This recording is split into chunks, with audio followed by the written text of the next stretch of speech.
Hello and welcome to Juicy Scoop. I'm talking to Vanderpump Rules' newest star, Dayna Cathan. Dayna, Hi. why is your name spelled so weird? I don't know. Ask my dad. And while you're at it, ask him all the other things that he did wrong in my life. But I'm sure that's one for another time. Do people want to say Dayna? I get Dana, but what's weird is it's two syllables. It's Dayna, like it looks like Dana, and to me, Dana, which is the other spelling, looks like Danya or like Dana. Oh, So okay. I don't know why the Y is so fucking confusing to everyone. But yeah, people are like Danya Kithan. I'm like it's Dana Kathan, but that's fine. Yeah, it's all good. So how are you enjoying your newfound fame as the Vanderpump Rules star? Not that you can go out and be stopped and recognized, but prior to all of this. Yeah, I mean, I get recognized by my cat like every day in my apartment. Like quarantine's been crazy. I'm like, no photos. Like, come on, chill out. Um, I don't know. It's been an experience. Like, I can't necessarily speak to if it is a long-term positive thing yet because I think knowing going into it there was going to be probably some good and some bad. I mean, it's been really exciting and it's been a long time running successful show and I'm honored to have been a part of it, but it's also a lot of tough things. And right now, like you said, like we're all in quarantine, we're staying at home, so most of what I'm seeing is traffic online.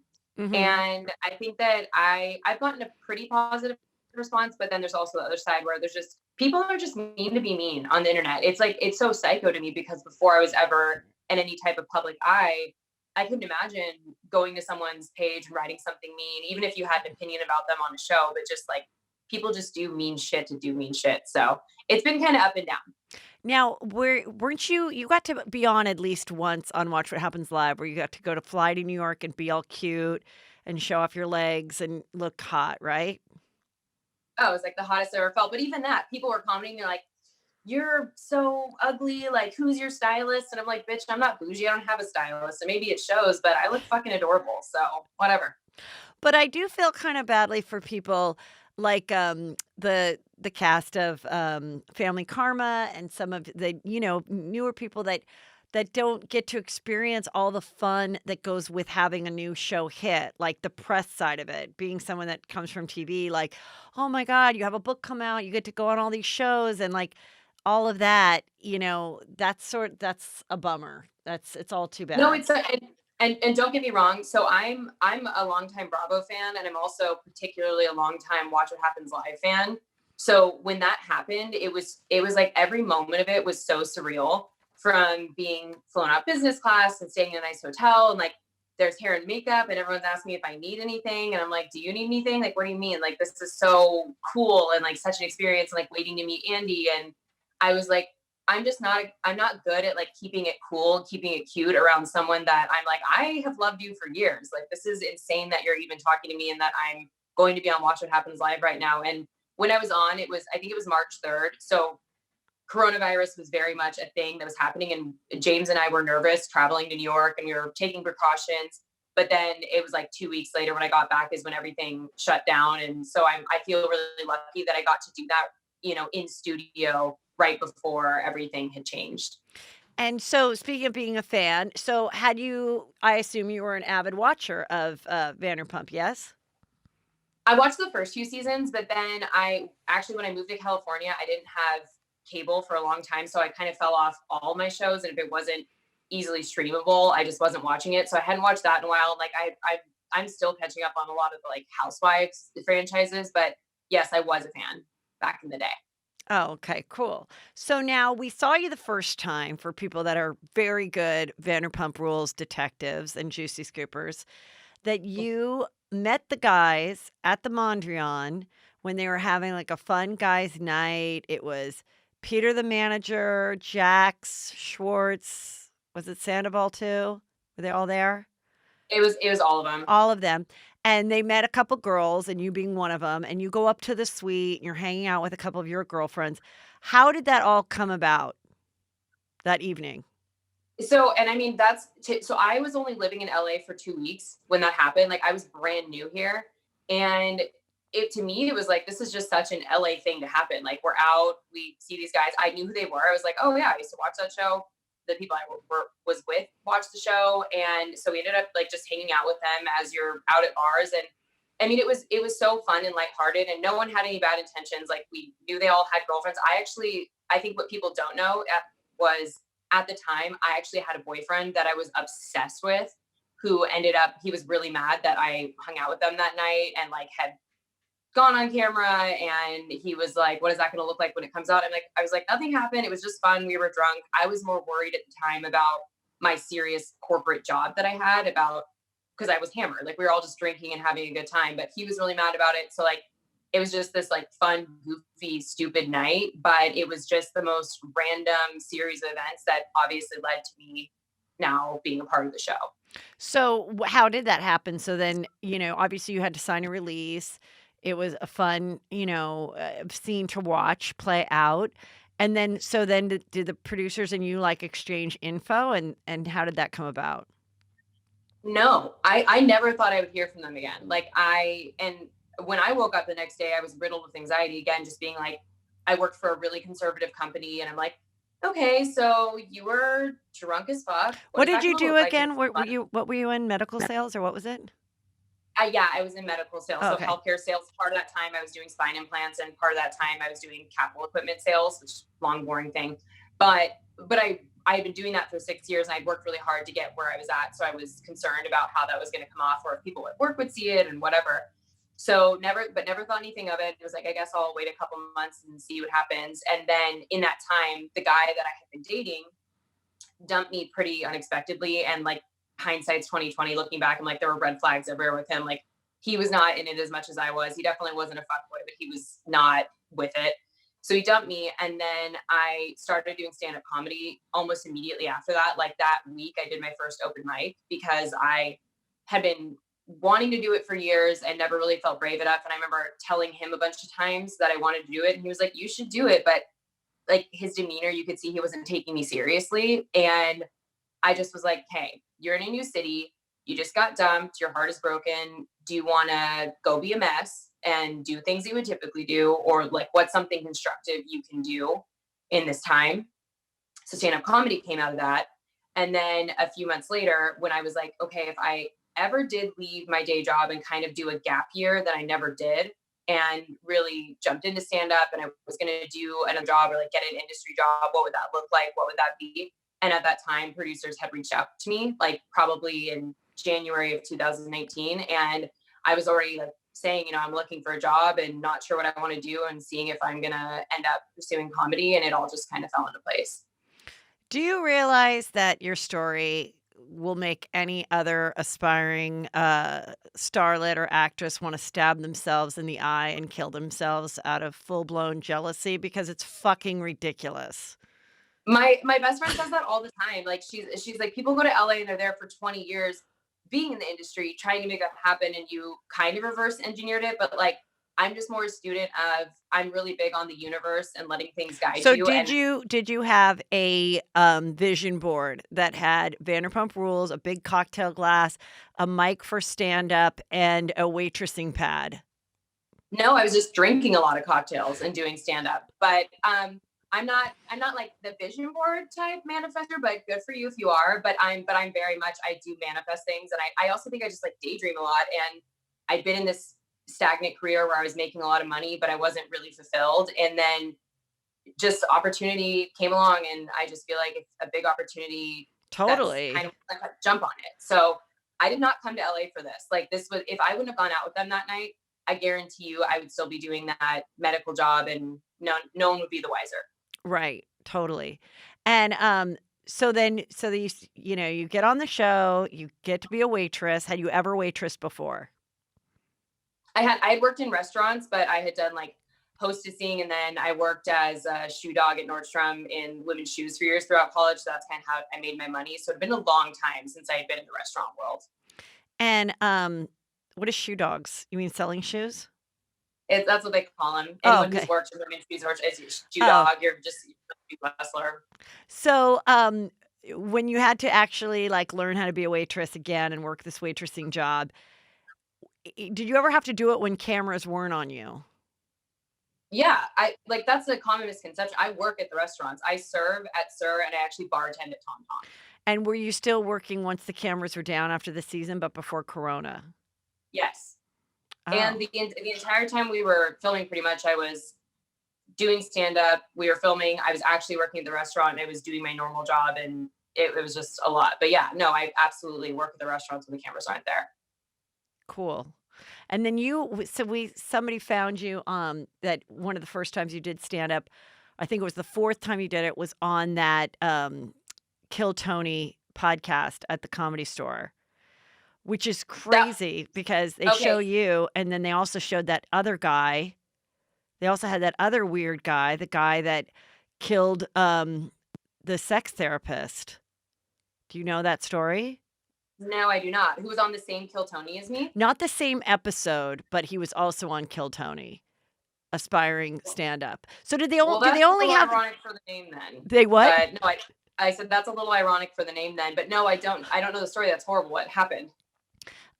This guy, he was like a engineer and he was cute and he had an ex-girlfriend that he was obsessed with who was this really pretty sex therapist that used to date Drew Carey, and they hadn't been together for a long time, and he like saw her because he was also like a side photographer at a an adult entertainment event on the red carpet, and it like triggered him, and then he broke into her place and he killed her. And he was on that someone again found footage from that show. And then and then also not that you're a murderer, but I just think it's like, oh, it's so weird that this show, it's like there's something very weird about people that, have this secret desire to be a stand-up and then do it. And it's like, when I was watching him, I was like, as a stand-up, I was like, oh, I completely know who the kind of guy this is. And I'm actually not surprised that he like was weird. And I'm not surprised that he could appear to be normal to this girl in the beginning of their relationship, because there's a lot of weird people in stand up, which I'm Well, sure you've and encountered. not to discriminate, because there's a lot of weird people everywhere, right? Yeah. But the stand-up community is small and it's concentrated, and it's, there's a ton of men that do it more than women, and they're within that group. There's some really cool guys that you get to know at open mics, that you get to know in green rooms of shows, that become friends, that become almost protective, I feel like, of the girls Yes. that they're friends with. And then there's fucking weirdos. There's a lot of incel energy. There's a lot of bitterness. There's a lot of, and by the way, like a lot of, like, I have a very dark background. Like, my story is not necessarily a happy fairy tale. And I have a really dark sense of humor. So like, I'm also fucked up, but like, that's why I feel like I do well with comedy, and that's just my style. But like, a lot of comedians, I think, are damaged in a lot of ways, but that's just how we cope with it, is just being funny. And then there's totally normal people who are just funny people and like levity and are comical and gifted. But Kill Tony was actually, I remember it so distinctly because it was the week I ever did my first show. Was like that was on a Monday. I think my first show was on a Wednesday or Thursday. And my girlfriend Hillary, who's another phenomenal comedian who I met the first night I ever did an open mic, so we started hitting mics together.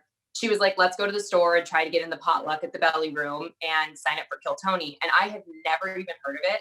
And when I was signing up, like, speaking of these like asshole dudes, like, they bring up the sign up sheet and everyone swarms it. And I was right there. I was like kind of being patient, but like moving my way through the line. And I was starting to put my hand down, and this big giant guy literally physically pushed my hand off and signed up him and 10 of his friends. And I was like, are you fucking kidding me? And he just kept doing it and like threw the pen off the table. And it was just like, you're such an asshole. So that night, so many people signed up that they usually don't do like a top 25 that they're going to draw from the top, but they did. And so they brought the list out, and she's like, oh, I'm not on it. And I look at it and I was like, Dayna, that's my Kathan, that's my name. What is this? What are we doing? And the second we went and I saw it was like 500 people in the main room. And I didn't even bring my best material because I was working out and stuff. Like, I should have, in hindsight, I should have done one of my better jokes, but you have 60 seconds to tell your best goddamn joke and then get roasted for 8 minutes. And the second we sat in there, I was like, I'm just really intuitive. And I was like, God damn it, I'm gonna get picked. And right as he was drawing for my name, I grabbed her forearm and I was like, this is me. And he goes, this name's kind of, I don't know how to pronounce this. So sorry if I get it wrong. And I was just like, God damn it.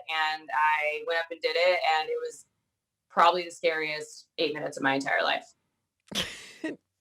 So, okay, speaking of relationships, okay, so in this show that we're seeing now, you first date Max, and then that doesn't work out. And then you, in returning his necklace, you rub it, you drag it through your cat's litter box.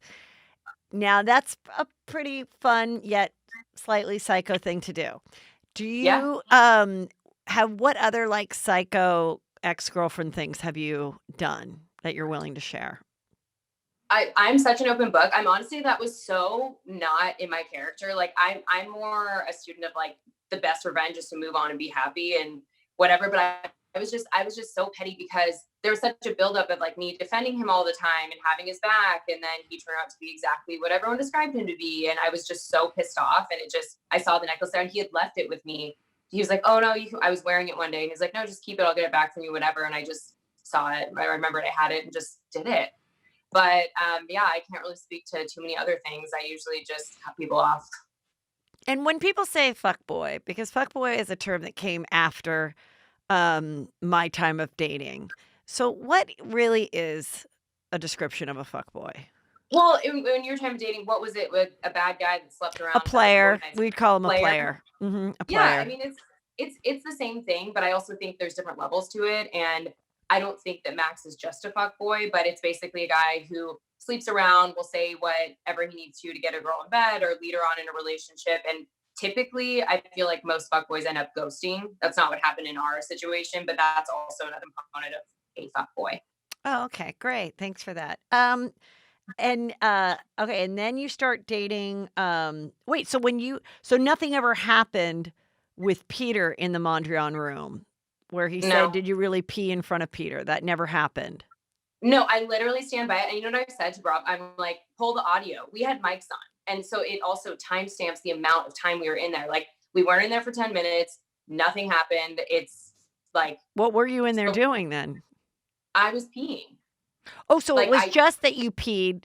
there was we were in the suite. There was a you can close the bathroom door within the Oh, bathroom. got it. And also I get how it looks. Like we were dancing all night and being ridiculous and like so that's fine if people want to run with it, but I'm not lying about it. So Okay.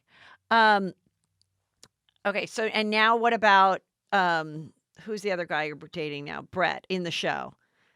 Can you say what your status is now romantically? yeah, I feel like I can. I mean, there's a lot that goes there's only so many episodes left, but I feel like there's so much that happens. But I'm single right now. Oh, okay. And okay, let's talk about some of the other new girls. So Danica is essentially your manager, right? At the Mhm. restaurant. And she said a couple things last night's episode saying, I don't know what she was saying, something like you shouldn't date this particular astrological sign because I did and they both have restraining orders against me. To your knowledge, is that true? Does she really have two restraining orders from ex-boyfriends? Yeah. Do you know the backstory on that? I don't. I only know what she explained to me at the after show was like one of them. She's like, I really don't feel like it was much my fault, and the other one, like, I fucked up his car or something. So I feel like Danica would be the one to Oh, answer she the pulled question earlier like when a you're like, what did you say? Go ahead. what when you're like psycho ex girlfriend things you've done. I feel like Danica would be the person to be answering this question because I feel like she's very much like goes with it. Well, yeah, if you pull like the Carrie Underwood song on someone's car, then that is not smart to do. Yeah. So she I don't even know if they're together right now, but even all throughout before the season, during the season, she actually dates a bartender who's also named Brett at Sir. They've been dating for a while and they've had a very tumultuous relationship. So I just always thought it was funny when she was giving me advice when I kind of knew in the background what was going on with them, but to each their own. According to Instagram, I think that they are back together, which she got put on probation for in the show because she physically pushed him while they were on a shift together or something, right? Yes, they got in a big fight. But I mean, and I don't think either of them were particularly innocent in that situation. I think he was like following her around the restaurant, like left from behind the bar to like keep egging her on, and you shouldn't put your hands on someone. But I don't know if they'll ever get back Why to is that. he not on the show? Like, if why aren't the two? First of all, why wasn't she put on the show earlier if she's that like volatile and crazy? Because that sounds like something that a producer would like be creaming over. And why did it take so like? And why isn't the boyfriend on there? Like, why aren't they our new like fucked up couple that we'd be watching? I mean, that's above my pay grade. I don't fucking know, but like that's a production thing. I have no idea. I mean, I think it's pretty salacious, and like I said, they're like I tell her all the time, like you guys are fucking psycho. Like, did you see Euphoria? What was the Oh, no, I've seen parts of it, yes. It's so good, but it's like an 8-part Yeah, HBO show, and it's about these high school kids. They're all fucked up, but right, there's a couple on it named Maddie and Nate, and they're like the most ridiculous, like abusive, crazy couple ever. And I'm like, okay, you guys are like seriously remind me of Maddie and Nate because you love really hard, but when things aren't going well, it's terrifying. right, it's like an equal thing going at each other. Um, okay, let me go through my questions. Um, okay, oh, so, you've been on you shared that you have lost your mom, and I've lost my parents too. But have you bonded with any of the other cast members that have also lost a parent? Because you guys are young to have like lost a parent, like Lala and Jax and Ariana. Definitely Lala and Ariana. Like, I mean, I'm closer day to day with Ariana, but that was one of the first things that Lala and I had ended up talking about and bonding over. And yeah, I'm sorry you've gone through that. Anyone who's lost parents, it's just so shitty, and especially in your formative years. And not that I have anything else to compare it to, but I was 22. I was really young, and Yeah, it's a shitty club, but I feel like really gravitate toward people that are in the club and kind of lean on each other because you just know. yeah. Okay, so who's your favorite stand-up comic besides me, obviously? Besides you, I would say, and you're like one, two, three, and four, so we're down to five. I would say Dave Chappelle or Lewis Black. Mhm. I mean, different kinds of like Larry David is a forever inspiration. I just love I feel like I have a really dry sense of humor, and I just like love his sense of humor. I think Amy Schumer is incredible. Like I remember the first time I saw her, which was during she was doing a Comedy Central roast of someone. I can't remember who it was now, but I just remember rewinding her part over and being like, "Who the fuck is this girl? Like she's so funny." And then her show came out, and I started seeing her stand up, and she's incredible. Cool. Okay, so let me Oh my s God, Sam what? Morril also have to mention right now. He's like Who? not as white. Sam Morril, do you know Oh, him? yes. He's like definitely coming up. He fucking cracks me up. Okay, now what did you think of Scheana this season? Now, I saw the last night. You guys kinda are friendly now, but what did you think in the beginning of that whole thing, how she kinda kept coming at you? I mean, what would anyone think? I was like, what the fuck is your problem? Like, I haven't done anything to you, and it was such a roller coaster with her. So, I mean, I think that I know Sheena's heart more now, and I do think she's a good person, and I do think that she means well, but I think she did really wrong by me initially. And out of everyone, I was like least nervous to meet her. I thought, she seems like someone who's really nice and welcomes new people and has been the kind of had to take it from other people, so maybe she'd be more compassionate or empathetic, but it just definitely wasn't the case. So I don't know. There was a lot of ups and downs.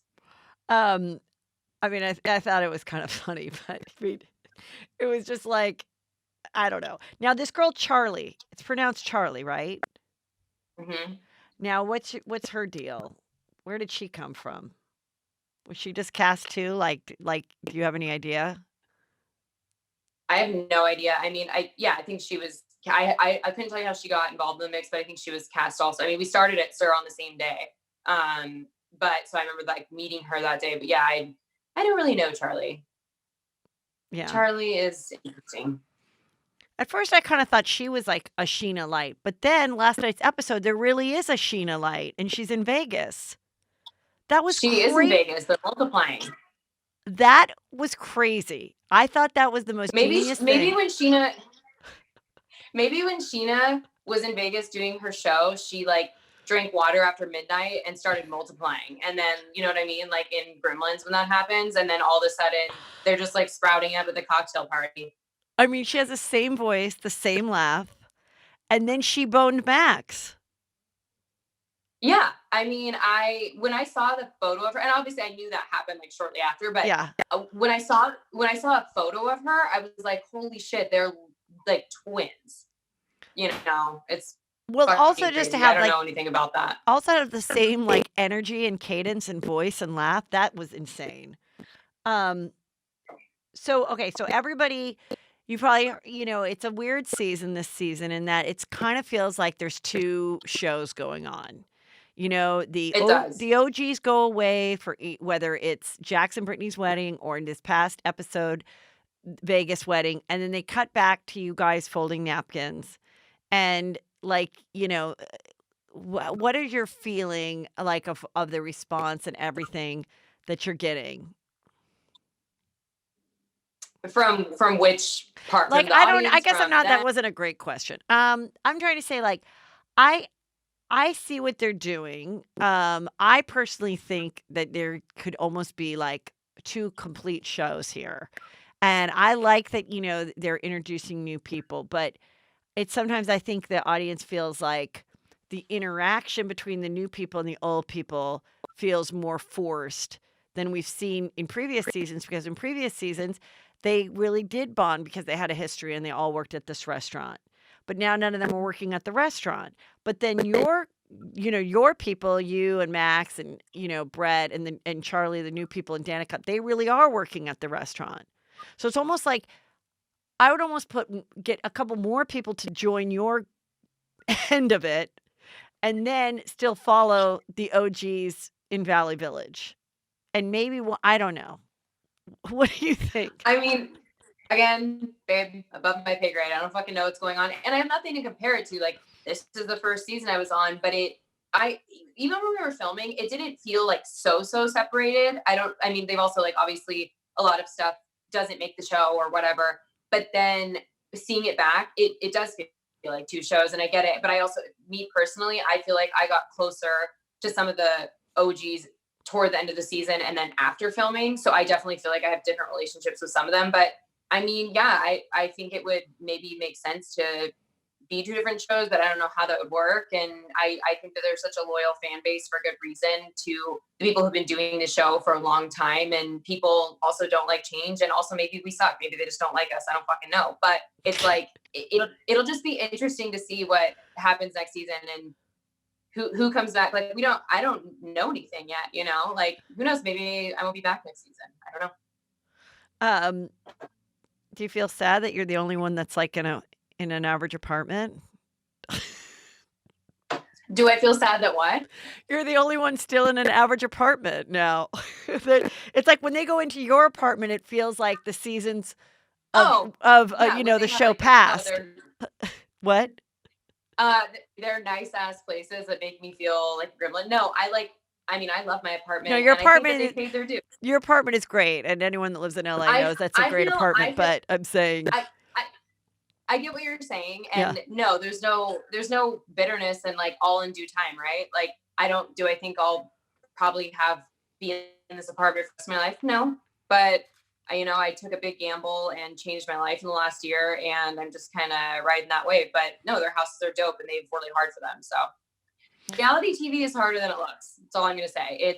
That was the most surprising thing to me. Like, it's only 3 months that we're filming, but it's really draining. It's all the time. And when you're in situations in my normal life, and I'm sure anyone else in the cast would say this, like, there's not this constant source of contention from one person to another and things that they're following because of that when they stick all these different personalities into a room, and it's exhausting.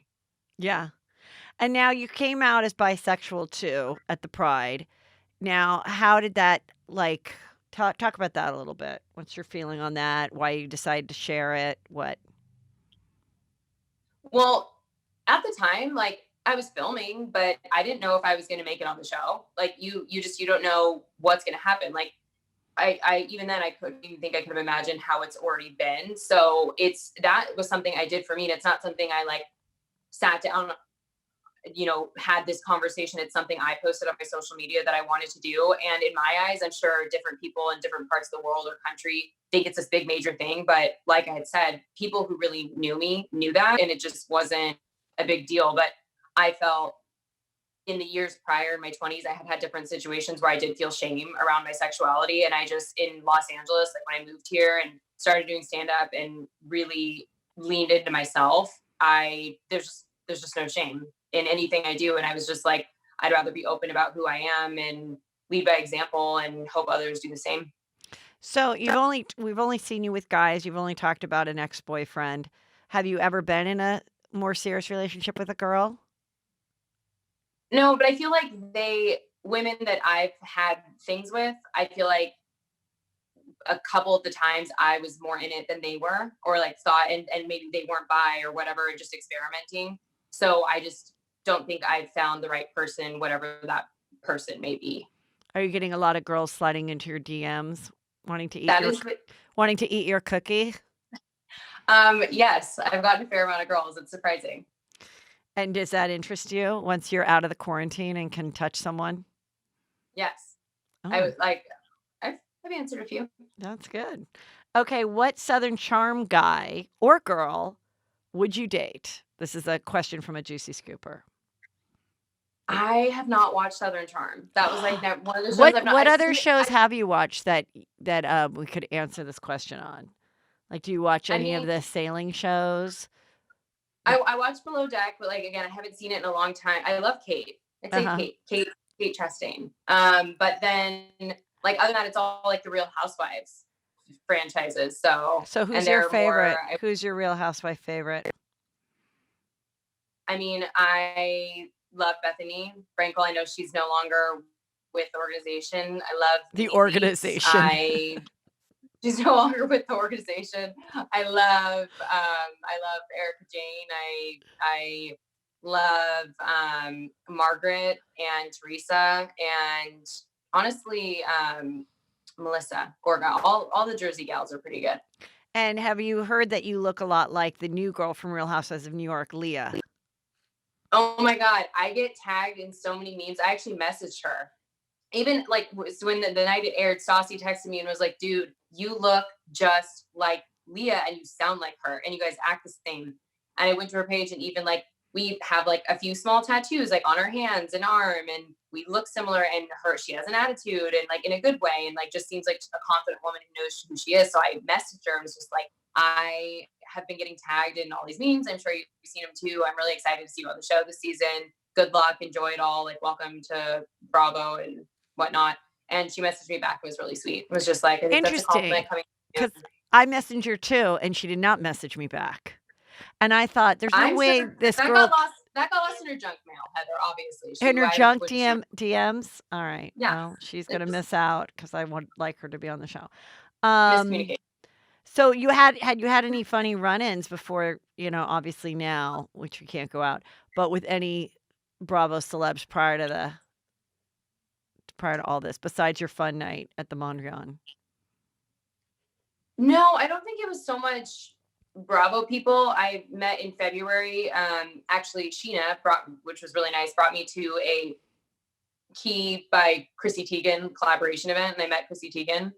And that was overwhelming because I'm obsessed with her. And I was just like, again, trying to keep it cool. But it's like I walked up to her and like put my hand out to shake her hand and be like, hi, I'm a really big fan. And she was like, I'm a big fan, and hugged me and I almost fainted. And Luna was there, which was incredible. Oh, her daughter. That's good. Oh, so cute. So you mentioned Stassi, so you guys get along well? You and Stassi, people think that you guys are similar in your personalities. Yeah, we get along. I mean, she's not someone that I've gotten closest to, but we definitely talk from time to time. And she's been, and especially like when the show, first started airing, and she just had kind words to say to me. And it's funny, people who haters are like, Dayna's trying to be Stassi, and I'm like, I'm not trying to be anyone. I'm just me. And if people interpret that, but I get that they're looking at it through the lens of they've watched the show for 8 years, and so they're like they're casting us into different character roles, but like I'm just who I am. So Yeah, and I think your sense of humor comes out really well. I think this is like a great um platform for you to like show that like you're naturally funny. So I mean, like I said, you're like the luckiest person on earth. Okay, so well, thank you. By the way, your Carol Baskin, I fuck with it heavily, and also your Barbie shit, very into it. oh, thank you. Um okay, so currently who are you closest to in the cast? I would say Ariana and Katie. And this is all like before quarantine. I talked to Brittany a lot. I talked to Danica every day. What's your opinion of the Kristen cold shoulder that, the way that she's kinda been treated this season as we're watching as viewers, obviously, that she's, like, really hurt by the 2 of them, kinda shutting her out, Stassi and Katie. I think, and even Kristen was someone who was always really lovely to me immediately. Like I love Kristen, and I think it's sad to see when any relationship isn't working out, whether it's romantic or platonic. And but I've also heard, I've heard all sides of the story, so I feel like I can see all perspectives. But it's just sad to see hurt happening. Yeah, I know. It is sad to see, but then I, like, understand both sides. Um But they have such a history. Like think of someone in your life who you felt like no longer had a place or was toxic to you, and you had all this history. So like I just do see both sides. And I wasn't friends with them their whole friendship, so I can't speak to, everything they've been through beyond what we've seen on the show. yeah. Oh, people were asking about your interesting bra necklace that you've worn in a lot of scenes. How is that? It's like a chain, right? I That know goes people say I around don't your wear bras. so it It's goes no, it's around your legit. boobs, right? It goes around your boobs. Yeah.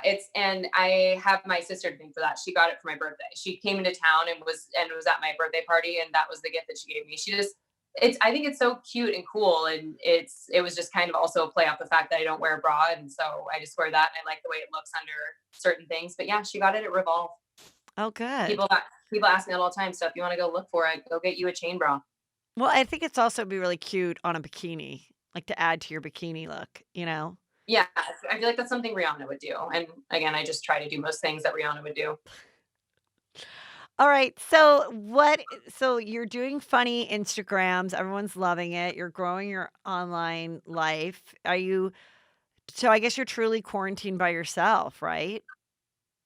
Yeah, and Leo, but like people are feeling, people have been asking that in the videos, like, are you alone? And like, yeah, but I'm really independent and I like being alone, and this is hard right now, but I also think it's all about your mindset. And if you focus on how much it sucks, it's just going to suck more. So I'm just trying to stay positive, and everyone wants to have a fucking Zoom call. I'm like, honest, I don't like FaceTiming or doing any of that. I'm like, let's just talk on the phone, please. And also, like, I put makeup on for you today, but I'm like, I look like shit. Please stop calling me. I don't want to do this. It's so And it's so funny because I just said, on the podcast that'll be up, this will be on after, but anyway, I just did it because I said, I have some friends that are like, "Wanna do a Zoom happy hour?" I'm like, "No, I really don't." Like, I don't wanna see, like, the fact that your Botox is wearing off and your grays are out.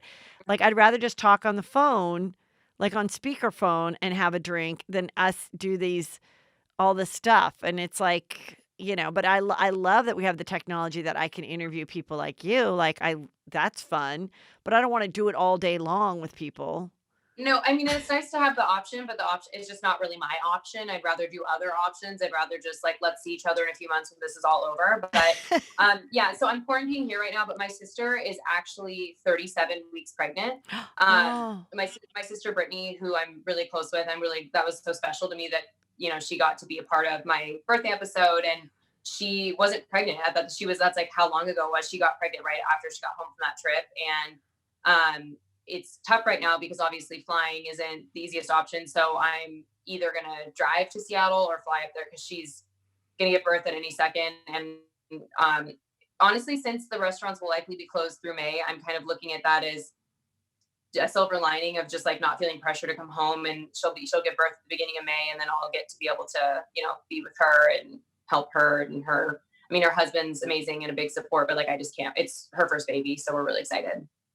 well, that's great, I think that's awesome. I do have people that are, like, pregnant right now, and coming close to giving birth. It's kind of in that respect, it's kinda great because like, you're not missing anything, you can just Yeah. be lazy and take care of this baby, and, of course, we wanna get out of it, but if you're looking on the bright sides, you know, it's like, When I that well, is nice. when the baby sees me, its first image is gonna be my roots down to here, so the baby's gonna be really, like, frightened by me for a while, I'm sure. I'm gonna look crazy, but, like, it is what it is. And it sucks because I was gonna be in the room with her and her husband, but now you can only have one person with you even at the hospital. And obviously you want to do what's ever safest for the family. And baby for when they come home. But yeah, I'm just excited to get to her and be with the baby. So your life has really changed a lot. Like, had you so growing up, do you never pursued acting or anything like that, or did the plays or anything?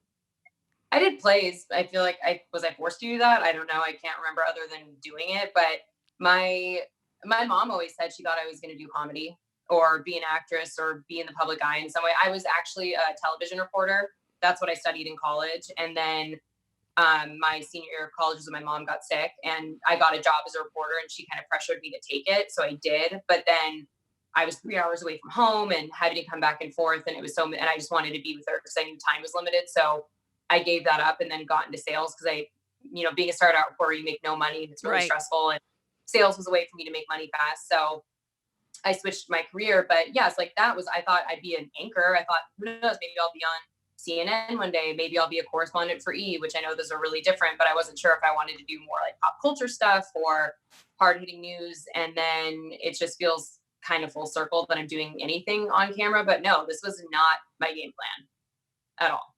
Well, I think that, like, I think it's just a great story. Like, I think it's great, and I can see that once you graduated from college and got this, like, well-paying job, that becomes, like, a great routine, and you get used to it, and it's really hard to ever break away from something that you're good at, to kinda pursue this secret dream, and sometimes it's almost hard to say those, secret passions that you have out loud, because it's like, "Oh, you? Yeah, right. Good luck, Yeah. sugar," And so I think it's really cool, and I love the chain of events of how it happened, and I joke when I'm like, "You're the luckiest bitch I know," but I mean, it is kinda like, "Oh my god." Like, literally, I did stand up 3 times or whatever, 3 weeks, and this happened, and it's like and now, when we get back out there, you're gonna have these opportunities just handed to you because you're gonna come with a following and a camera crew, and I say, "Great." Like, if this stuff was around when I was trying, I would have been trying to be a waitress on Sir, too. I would have been trying to be on The Bachelor. I woulda and then but that wouldn't have Well, been the right pattern for me at the time, like, the way everything works out in my lifetime worked out perfectly, but there's different avenues, like, people would always say for stand-up, "You gotta get out there every night, you gotta do this, you gotta" and I'm like, "No, there's a different pattern for everybody," and there's a different way now to be funny with the internet too. Like, maybe stand up will be not the thing that you like totally pursue. Maybe it will be more of a like, being in front of a camera or doing an online thing. It's just, there's just no oh, I've said pattern that. to end it, huh? No, I've said that a bunch. Like, I don't know if stand up is the end all be all. I've done it for a year and a half now. I do love it, but I also maybe I'll look more into comedy writing for doing a show or doing something more collaborative or online or whatever. I just don't really know what it is right now, but I do know that I'm experimenting. And trust me, it's not lost on me. It was very lucky what happened. And there's a lot of comedians I know that are funnier than I am who've been doing it longer, who just haven't gotten their lucky break yet. And I feel humbled and honored that I've gotten this chance. But like, what you have to understand is I had a series of unfortunate events happen for 25 years. Like the reason I'm in California Yeah. is because I was like, I fuck this. I'm gonna die in Seattle if I stay here. Like I can't handle one more unlucky, but I'm just gonna go start new somewhere else and see what happens. And What was your it was, unlucky stuff besides, of course, the most tragic, your mom? oh my God, it's a very long, depressing story, but um my dad's not in my life anymore. He was. My parents were married. That was a whole thing. But we grew up really low middle class. There was my sister and I were first generation college students. No one in our family was educated. The neighborhood we grew up in, a lot of people didn't go to college. I had some really horrible things happen in eighth grade that changed my life forever. And it was just like I just kept having this like every 4 year cycle of just shit. And again, I'm not complaining because a lot of people have had a much harder life than I have, and that's also not lost on me. And I also think it's how you look at it. But yeah, I had some really shitty, unfortunate things happen early in my life, and I just kept having like obstacles that I had to overcome. And then when this happened, yeah, it was a really lucky, like quick thing that happened. But I also think that I was just front loaded with a lot of bullshit, and maybe I was due. Karma was like, here you go, and you're done. Like here's something nice. Don't Well, I mean, I think you know? I'm glad that we got to this part, right at the end of the interview because I don't think people would know that or expect it, and I also think in this world where everybody is so quick to, see someone who's blonde and pretty and has an education to think that everything was given to you and that it was easy and all of that. And it wasn't. And everyone's story is different. And everyone has, you don't know everyone's story. And I'm glad that that things are working out and you're experiencing like a fun second chapter really of your life. You're still how old are you? You're still in your 20s, right? I'm 29. And what's funny, when I started comedy, I was 28. And I thought, why am I even doing this? Like, it's too late for me. And now, even looking back, I'm like, you're 28. Like, it's first of all, you could be. I know comedians who start when they're in their 50s, like decide to just like I met at Mike's. Like, it's never too late to change your life. And I just think the moral of the story is, if something is not working for you, start searching for what is and just lean into it. Great message. Just saying. For all those out there, all the juicy scoopers who are here for motivational speaking. Yes, Obviously. yeah. And when you write your book, I would say don't call it Lean In because I think that might have been taken. I But think that was that some Cheryl, like Sandra, or I don't know, something like that. But bitch knows what she's talking about, so fucking do it. anyway, great talking to you. I'm excited to continue watching this season. And as much as people talk about they love it or they don't, I'll say I'll never stop watching it. I like it. It's great. And definitely I think, of the new people, they do start growing on you and you kind of right from the start, people liked you because you have a wit and and are funny. And but I think everybody adds something to it. Now, what about the controversy of the awful tweets that came out of the past of Max and Brett? How did you feel about that when that was brought to your attention? Well, I know that Bravo and Lisa made a statement on it, and we just aren't supposed to comment any further. Okay. All I'll say is that I don't support anything homophobic, xenophobic, racist. I think it was really unfortunate, upsetting. I don't. I mean, I know Max. Max isn't racist. Like, I can't speak to why he would say those things or what happened or whatever. But in any conversations, at least since I've known him, I've never heard anything of the sort. So it was mostly jarring. And same with Brett. I was like, what is this? But yeah, I can't comment on it. Okay, then don't. Then that's good, and then also, yeah, I mean, it was from 2012. Not that that makes any difference, but it should make some difference. It should make a significant amount of difference. But anyway, that's good. You're classy, class act, girl. Am I? Did you see last night's episode? I don't know. What did you do last night? I was drunk as fuck and said Lisa Vanderpump has a fat pussy, but Oh, he that's ate that. right. And that's But another thing. and I also never I had never heard that expression.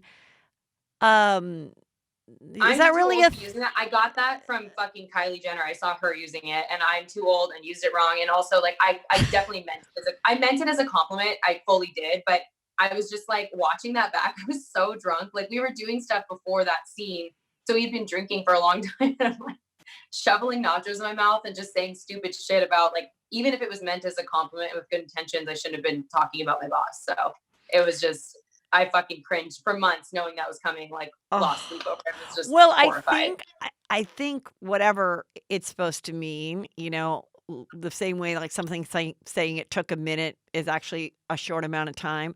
So if a fat pussy is supposed to mean a positive thing, but some people do have fat pussies. Literally like they're I think it's a little I more think pussies billowy are than others. So I think that's I what think was kind of they're weird. beautiful in all shapes and sizes. That's all I have to say about it. I know, but I think that's why it was like, "Oh my god." And then you're like, "No, it's PHAT." I think that was pretty funny to try to go, "No, no, it's like really great." It's like, "Great." Yeah. Yeah, not one of my finer moments, but you live and you learn. Um that is and that's where the anxiety and stuff I think where people come into it because it's like I've I've drinking. I've had a night where I've been drinking. I've yeah. been drinking. I've had a night where you drink too much and then you kind of wake up and like throughout the day you're like, did I With dream that pit that? in Did your I stomach. Yeah, did I dream it? Did I say it? And you're kind of stressed about it. But then I always say, but imagine multiplying that by millions because you did it on camera. and you don't know what it's going to look like or if it's going to be used, or then the people that you said it about will then react to it. That must be a lot of I think stress. I Yeah, I think that it's also a really unique learning experience. Yeah, of course, the show is edited together, but I do think it's pretty authentic for the most part. And some things are taken out of context. I think a lot of it's like, yeah, I actually said that. She actually said that. You actually did that. So you can either use that to maybe change that about yourself, or, not learn from it. But yeah, I've learned to not fucking get hammered and eat nachos and say fat pussy on television. Learned. Check that off the box. And do you think, though, if you do come back filming, you might be curtailing the drinking a little? So the thing is, I have a big mouth even when I'm sober. Like I just do. And yeah, drinking heightens that. But yeah, that was something I looked at. I was like, wow, I wish I would. Even in other scenes, like I'm a pretty composed drunk, even when I'm like, that's how I know how drunk I was in that moment, because I still like relatively kept it together. But it's it was an interesting thing watching certain scenes throughout the season, being like, God damn, you're fucking hammered right now. Why did you? And part of it was like nerves. I was Mhm. nervous filming. It was a new experience. And so you just like drank when you were nervous. But yeah, I was like, this isn't a good look. Maybe cut back a little bit. Yeah. Well, I enjoy you. I wish you the best of luck. I'm really glad that I got to interview you and talk to you today. And hang in there. Good luck, Auntie to be. I hope that she has an Thank easy you. birth and that you can be part of it. And everybody tell everybody where you're and where they can follow you on Instagram. Instagram, my handle is Dada Danes, DADADAYNS. And on Twitter, I'm Dana_Kathan. Great. All right, take care, girl. I hope that we get Thank out you of so this much for having soon me.